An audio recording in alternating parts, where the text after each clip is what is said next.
Good afternoon. My name is Rafael Holanda, and today I'm gonna present to you the research that I'm doing in my master's with Dr. Gilding, and also this presentation is for partial completion of PT 631 Reservoir Description with Dr. Blasingame. The title of my presentation is Capacitance Resistance Model in a Control Systems Framework, a tool for describing conventional and unconventional reservoirs.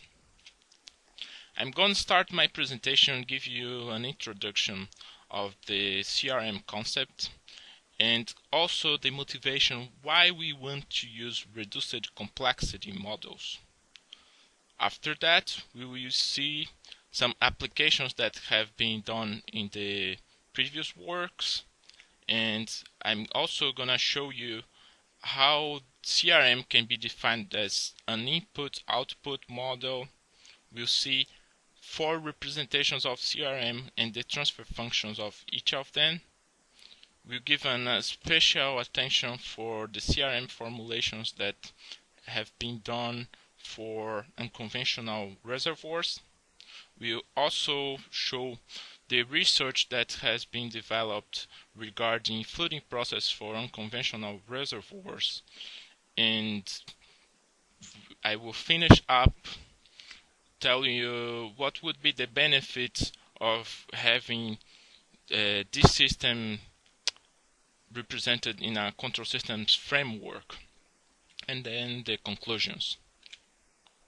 Our group is mainly concerned with reduced complexity modeling, and the reason is that reduced complexity models are better in terms of optimization because they are computationally faster, and we are also interested in representing these models in a systems framework, and that's basically define how the inputs of our system would impact the outputs of the system. So it's pretty much the definition of transfer function. If we think about reservoir modeling, it can have several different levels of complexity, and the capacitance as shown here in this hierarchy triangle. And the capacitance resistance model is in the third category because it's a material balance model. The underlying analogy of CRM is that the capacitance resistance circuit, as shown here in this figure, can have a behavior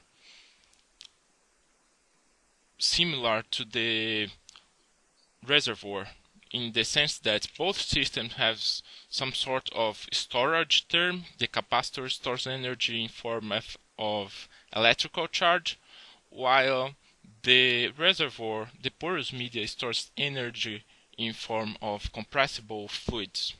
And both systems also have some kind of flow.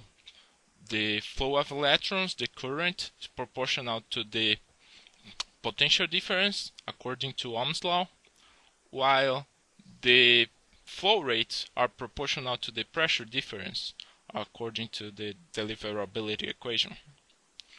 So using this analogy, several applications have been developed in the literature, which I divide here basically in reservoir type and operational scenario, where we know that regarding the reservoir type, most of the cases are sandstone reservoirs, but there are also carbonate reservoirs, applications for multi-layer reservoir, heavy oil, and most recently unconventional reservoirs, which we are going to give an special attention in this presentation. Regarding the operational scenarios, most of the cases in the literature are for mature water flooding, but there are also cases for immature water flooding, work developed this year, and also CO2 flooding, primary production in case where the BHP of the producers are not measured, or when the producers have a long shutting time, and or even in case where we have hundreds to thousands of wells and we have to reduce the size of the model in order to optimize. The basic idea here is that instead of being meticulous to the point where we would have the reservoir static model adding a bunch of inaccurate data such as permeability and porosity, and what we believe is that beforehand the reservoir can be simulated as a simple input-output model where the inputs are the variables that can be controlled, such as injection rates and bottle pressures, while the outputs are the variables that we want to optimize, the production rates. And here I have a quick question. What's the most accurate information used to predict oil production? It's actually the production history. That's exactly the information that CRM uses, and that's shown here on the screen. There are basically two types of parameters for the traditional CRM, and these are connectivities and time constants.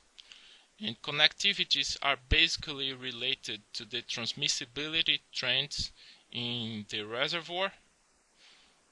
So it's capable of inferring some geological features such as high permeability channels or sealing faults. For example, transmissibility would tell us, actually connectivity would tell us the relationship or the fraction of injected fluids in a certain injector that would impact the total production rate of a certain producer. So we can think here that if the connectivity is higher, then when we change, when we have a step change in the injection rate for a certain injector, then the production rate of the related producer would increase more as connectivity is higher. So changing connectivity would pretty much shift the whole production curve up or down, as we see here in this first graph, while time constants are related to the speed of the system to respond to a given stimulus. For example, if the system has a lower time constant, it means that the system is faster. For example, high permeability reservoirs. While if the system has higher values of time constant, then it takes a longer time for the system to reach the steady state response. Therefore, low permeability reservoirs could be an example of systems with high values of time constant, slow systems. As we can see here, when we change the time constant, the system still tends to the same steady state response. However, what changes is the time that it takes for the system to get there. Connectivities and time constants are usually estimated in CRM by history matching, where this is the objective function. So it's an optimization problem where the objective function, as we can see here, is the sum of squared error between the observed and predicted flow rates. So for example, if we had this simple 5-spot pattern here, we would have this objective function here, and starting from differential initial gases, we can see using the active set method algorithm, how we would converge to the solution. What we can see is that when we change connectivities, the objective function of this system changes a lot,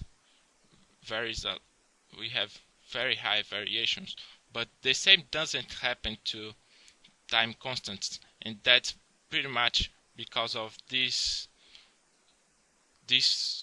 figure here. When we are changing connectivities, the whole curve is shifted up or down, which produces a big error in the objective function. Therefore, the system has very high sensitivity to connectivities, but low sensitivity to time constants, and this leads to inaccurate time constant estimation. An alternative to this would be to use systems identification theory, and that would provide better estimations for the system's parameters. Now I'm gonna start to show you 4 representations of CRM, starting with the simplest one, the CRMT, single tank representation, where the whole reservoir is represented by this control volume that has only one single injector that sums up all of the injection rates, and one single producer that sums up all of the production rates.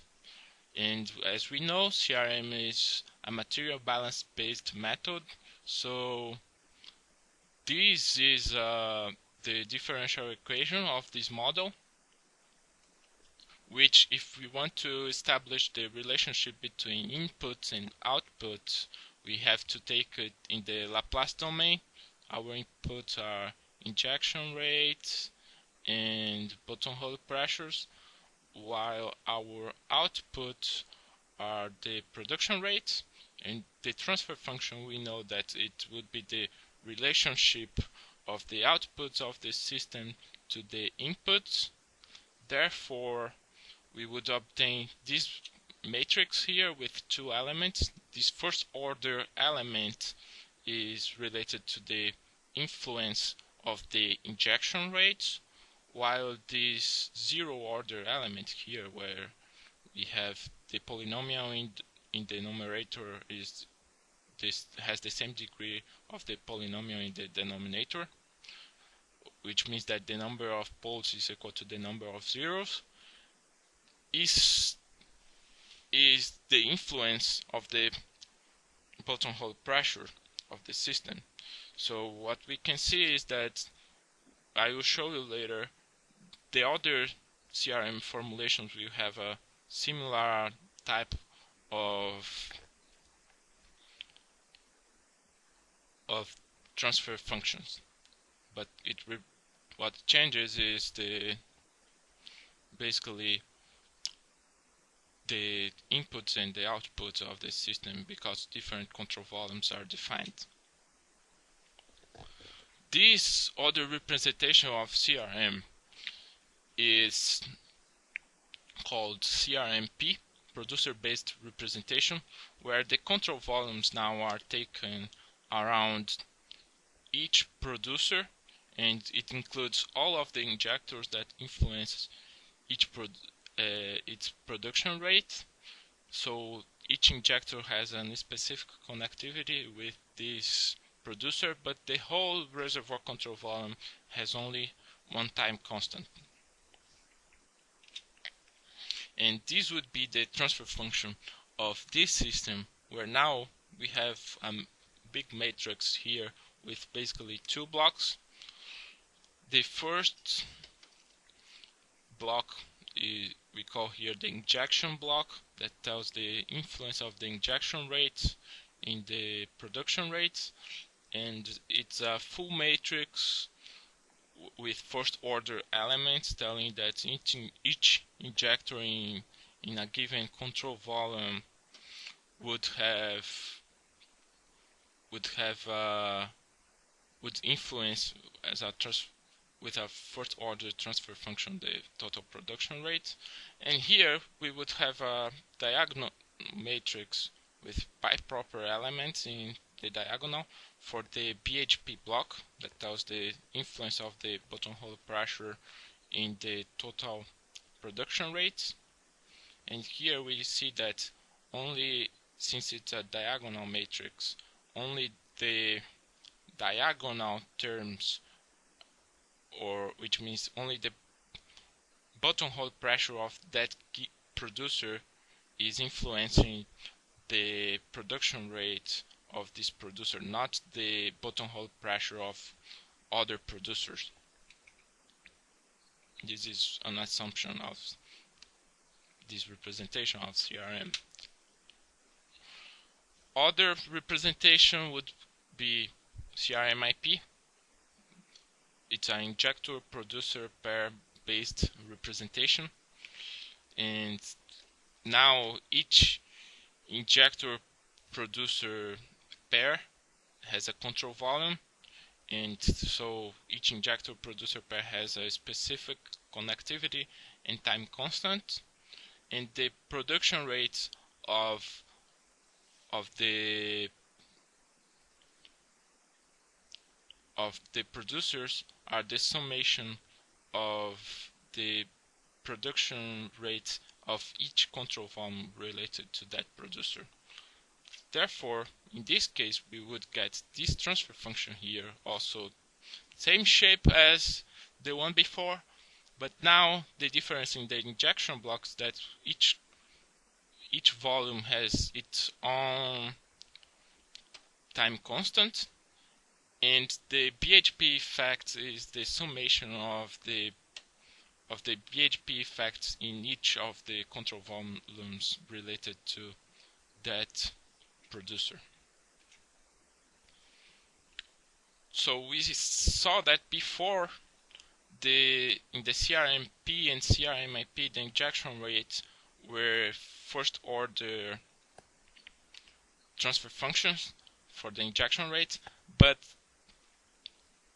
if we want to include the delay that would be in the production rate, in the case, for example, where we would have low permeability reservoirs, or even long distant injector producer pairs, or in case where the injection rate would have high frequencies, then in this case we could, instead of having one single tank that between injector and producer, that would cause the production rate to start to increase as soon as the injection rate increases, then in this case we could have a sequence of blocks in series, like a tanks in series model in chemical engineering, that would include the delay in this system. And it's pretty much equivalent to have higher order transfer functions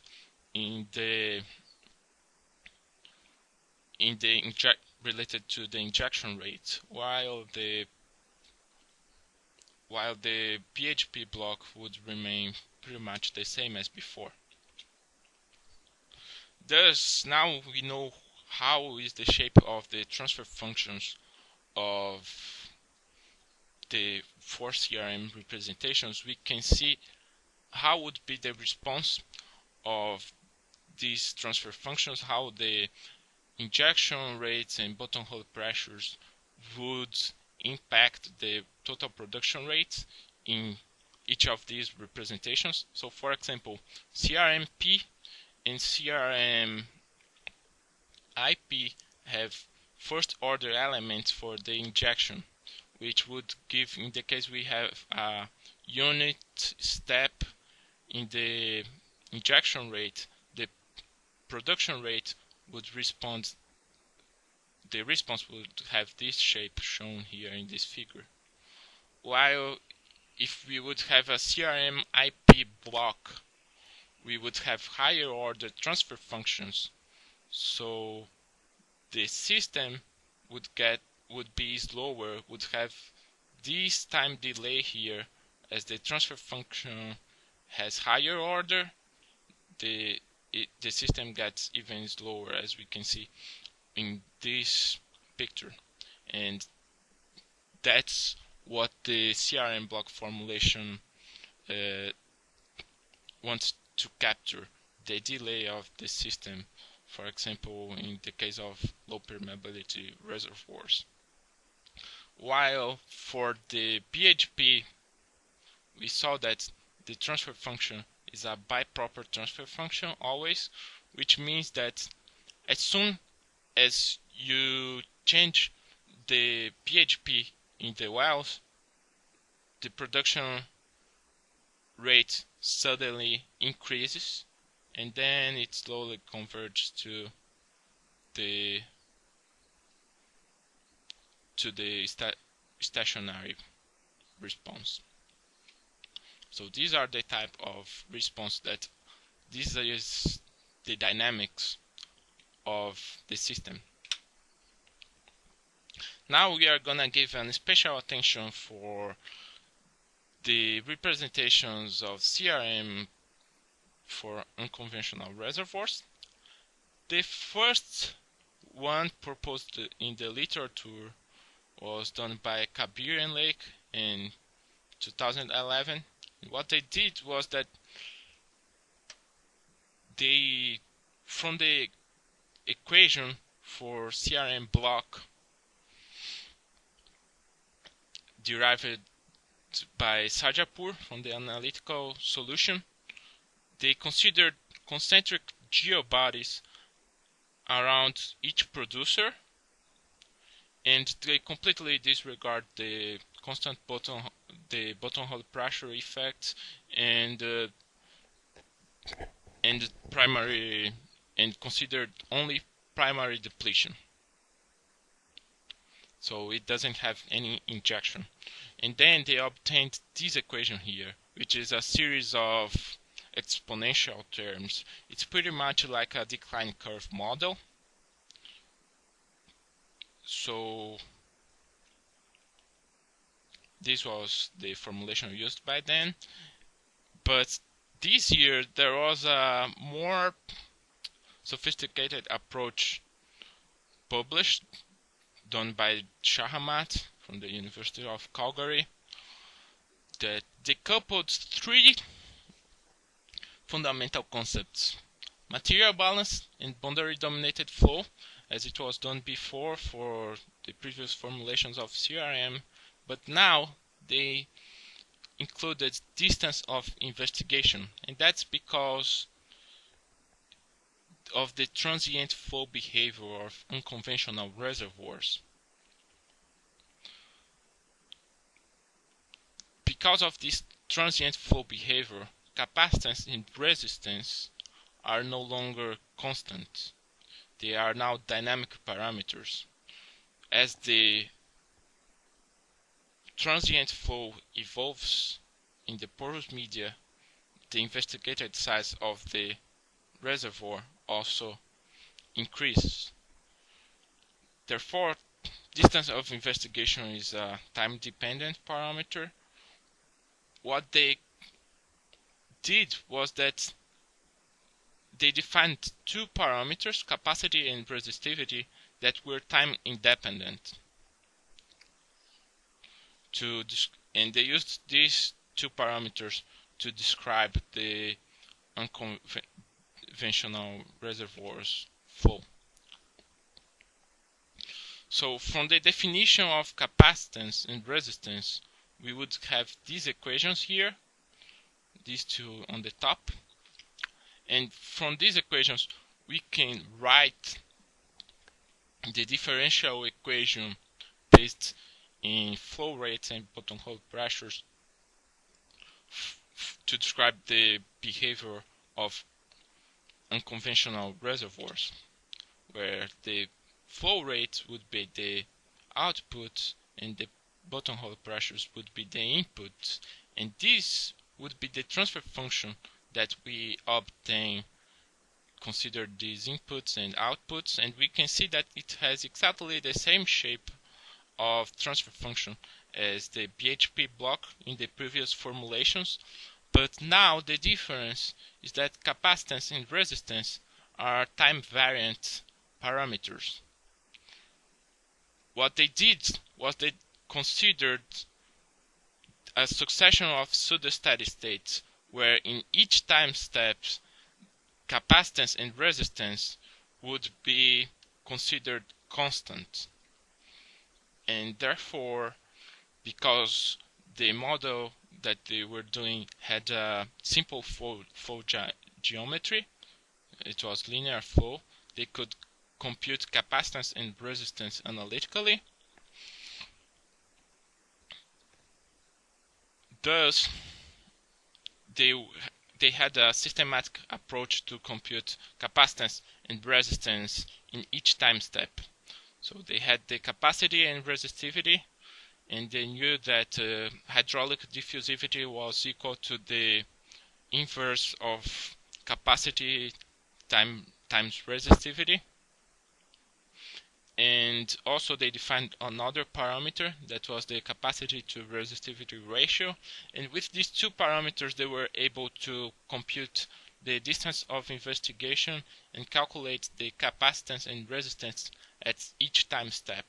So we can also call this model, because it's discretized in time and capacitance and resistance are assumed to be constant in each time step, we can also call it as a piecewise linear time invariant model. And this approach was used not only for oil reservoirs but also for gas, and considering both cases of specified buttonhole pressures or specified flow rate. We know that unconventional reservoirs have very low recovery factors, and in most of, like almost 100% of the case, it has been developed only by primary depletion and using always refracting to increase the production rates when the production rates are getting lower. But water flooding and CO2 flooding could be a good alternative in some cases, as some works have pointed out in the literature. For example, the recovery factor in the Eagle Ford could increase from 12 to 18% by using secondary recovery, as in the work done by Morsi. In other work, they have showed that brine's composition and pH, and also fracturing fluids pH and fracture orientations are major factors in the water flooding efficiency. Besides that, natural factors are reactivated and new ones can be created by using water flooding in unconventional reservoirs. And also, even though the matrix contribution is negligible in a short term, it really can be significant in a long term, as in the work done by Kurtoglu and Kaseme. And even there are some cases when the permeability in some areas of unconventional plays are not in the scale of microdarcy to nanodarcy, so areas that have higher permeability. So as shown in this picture here, there is a pilot project operating in Bakken since 2006 where they are doing water flooding there. But a more attractive alternative than water flooding would be CO2 flooding for unconventionals. And the reason is that CO2 has much better injectivity than water in tight formations, and therefore can provide much higher recovery factors. As we can see here in this picture, in this work done by Wang, see, we have this green curve for primary depletion. If we would have water flooding only, we would have this red curve. But now if we use CO2 flooding, we have much higher production rates and much better recovery factors, therefore. And the reason is that CO2 is more miscible than water and also dissolves in oil easily. It reduces the mixture viscosity, expands the oil, and diffuses across the fracture matrix interface. So, in case water flooding and CO2 flooding becomes feasible for unconventional reservoirs, CRM is a model that has been originally developed for conventional reservoirs flooding processes.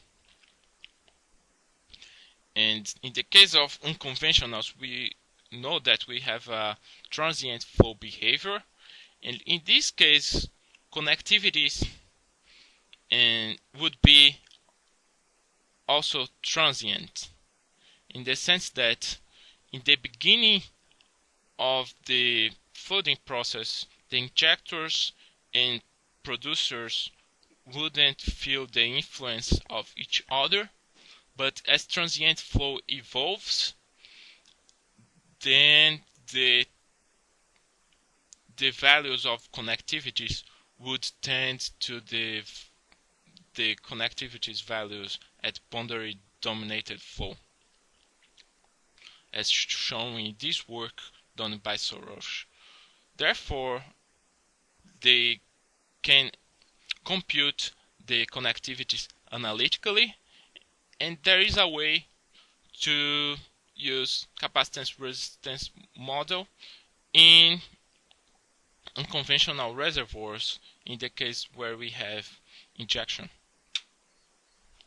We derived here the transfer functions of the CRM formulations, and the reason is that we know that from control theory that we can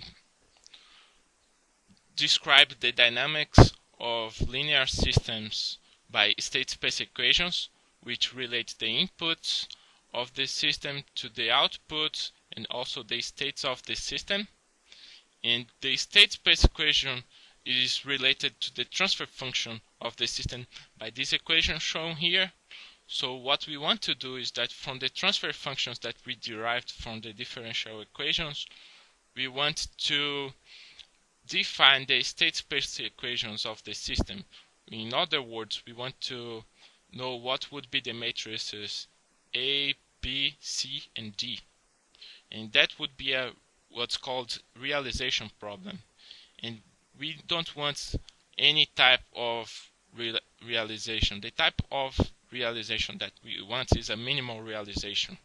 That means that the system is controllable and observable, so it's a more stable representation of the system, and also it has the minimum number of states, so it's computationally faster.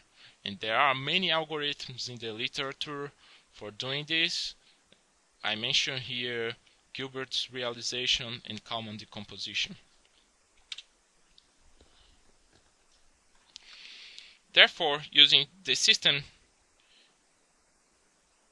in a control systems framework representing CRM this way, we would have several benefits, and the idea is that we can use it for closed loop reservoir management. So for example, we would have here the real system, and we know the inputs that we have for this system and the outputs. That's pretty much the production history that could be measured by sensors. And then the first thing that we would have to do is data processing, where we would remove the outliers of the system and maybe take some monthly averages for some variables. And After that, we estimate the parameters of the system, connectivities and time constants, and do a observer design. The observer is necessary to estimate the future states of the system, and we would do that based in our representation of CRM in a control systems framework, where we know the physical meaning of the parameters of the system. We know how is the physical behavior of the system, and using CRM we can do optimization and find what would be the optimal outputs of our system, and we can make sure we achieve those outputs by selecting the best inputs to reach that output in a stable way and in a timely manner. Therefore, CRM in a control systems framework is suitable for doing closed loop reservoir management, and it would reduce the uncertainty of the model because we are estimating the parameters at each time step pretty much, and it would provide more reliable estimations of the parameters and a better control of the closed loop system. Now we get to the conclusions of our work, and first we know that now we have the transfer functions of CRM, and we know the influence of injection rates and bottle pressures to the output, that are the production rates. Also, in the case of low permeability reservoirs, for example, we have higher order transfer functions for injection rates that are equivalent to having slower systems. Besides that, most of the examples in the literature are linear time invariant systems because connectivities and time constants are constant. So this is the case of most of the conventional reservoirs. But also unconventional reservoirs, because of their transient flow behavior, they are linear time variant systems, which we can also represent as a piecewise linear time invariant. We also saw in this work that the objective function for history matching in the traditional CRM has significantly lower sensitivity to time constants than to connectivities, and we know that it leads to inaccurate parameter estimation. Therefore, we would like to use systems identification theory to improve that.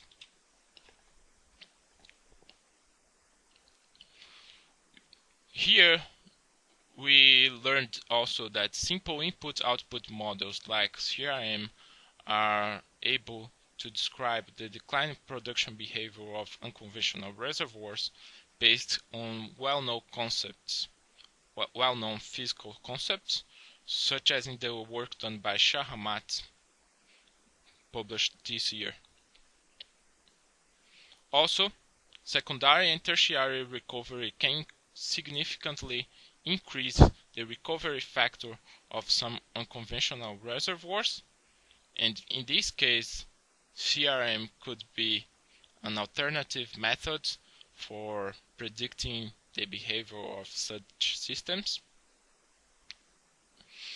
And now, regarding CRM in a control systems framework, we saw that it's a very suitable representation for doing closed loop reservoir management, and it updates the parameters of the model as more dynamic data is obtained, reducing the uncertainties of the model and providing a better control and more reliable predictions. Last but not least, we want to use minimal realizations for our representations because it provides reduced complexity models that are stable and optimal in terms of computational time, and it still maintains the same results of the model.